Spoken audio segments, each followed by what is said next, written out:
এখন মানিয়ে নিয়েছি, মানে প্রথম দিকে একটু কষ্ট হয়েছে, অসুবিধা হয়েছে, হয়তো একটু অকওয়ার্ড লাগতো, কিন্তু এখন মানিয়ে নিয়েছি। এখন বুঝতে পেরেছি এটাই আমার জীবন, এটাই আমার খেতে দেবে, আর এটা দিয়ে আমার আগামী দিনে আমার সংসার চলবে।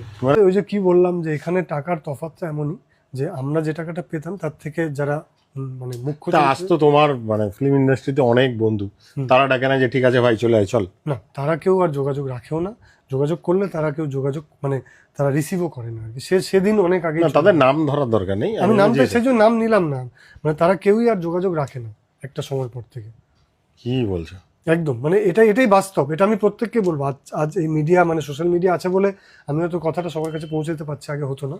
তো এটা তোমার থ্রুতে আমি বলছি যে তুমি এই যে প্ল্যাটফর্মটা দিলে আমাকে, সেটা থ্রুতে আমি না আমার খুব ভালো লেগেছিল, মানে তোমার প্রথম ভিডিওটা আমার মা দেখে বলেছে বুম্বা কোনোদিনও পারলে এই ভাইয়ের কাছে একবার যাস তো, একদম বিষয়টা একবার জানিস। আমার ডাকনাম বুম্বা। আচ্ছা, তা ওই জন্যই মানে আমার মানে খুব, আমি ভিডিও করার আগে 1 ঘন্টা তোমার সাথে গল্প করেছি। একদম একদম। তো সেই যে মানে আমার খুব মনে ছুঁয়েছে, মানে এটা কোনো ভাই প্রমোশন না, দাদা আমাকে কিন্তু ডাকিওনি, আমি দাদাকে খুঁজে আমি তো টুজে, ইনফ্যাক্ট তোমাকে আমি মানা করেছিলাম, আমি তোমাকে বারণও আমি করেছিলাম খুঁজে টুজে এসেছি, কারণ আমার খুব জানার ইচ্ছা ছিল। মানে আমরা ছোটবেলায় জানতাম মানে সিনেমা মানে গ্লসি লাইফ, একবার এখানে একটা মানে অডি গাড়ি দাঁড়িয়ে থাকবে, মানে আসবে, আমি ভাবছিলাম যে পাত্তাই পাবো না। সবচেয়ে বড়, তোমার যদি মনে থাকে আমি তোমাকে বলেছিলাম যে আমার দোকানে সেরকম কিছু নেই যে তুমি এটা কিছু করতে পারবে, তুমি তখন বললে না দাদা আমি জানতে চাই তোমার বিষয়, সেই কারণে। হ্যাঁ মানে মানে আমার সত্যি ভাই মানে মন থেকে বলছি, মানে একদম। কেউ ভেবো না যে এটা প্রমোশন ভাই, আমার মানে শুনেই মনটা কেমন খারাপ লাগছে যে ছোটবেলায় আমি বড়বেলাতেই দাদার বইটা দেখেছি, এবং এত আমরা মানে একটা ফিল্ম মানে একটা গ্ল্যামার জগৎ, তুমি বিদেশে যাচ্ছ শুটিং করছো, ভাই আমি এই বয়সে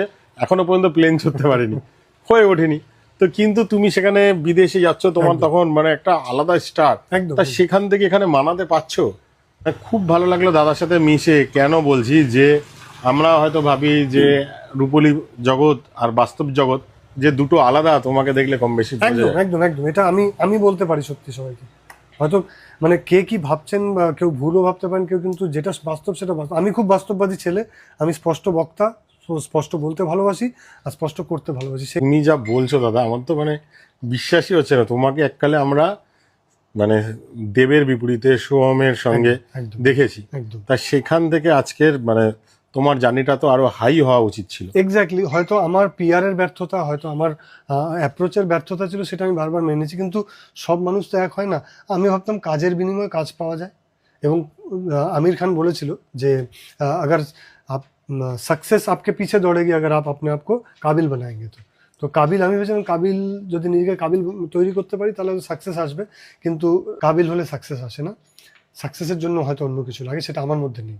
না সেটা আলাদা বিষয়, কিন্তু আমরা কোনোদিনও কল্পনা করতে পারিনি যে রাত 11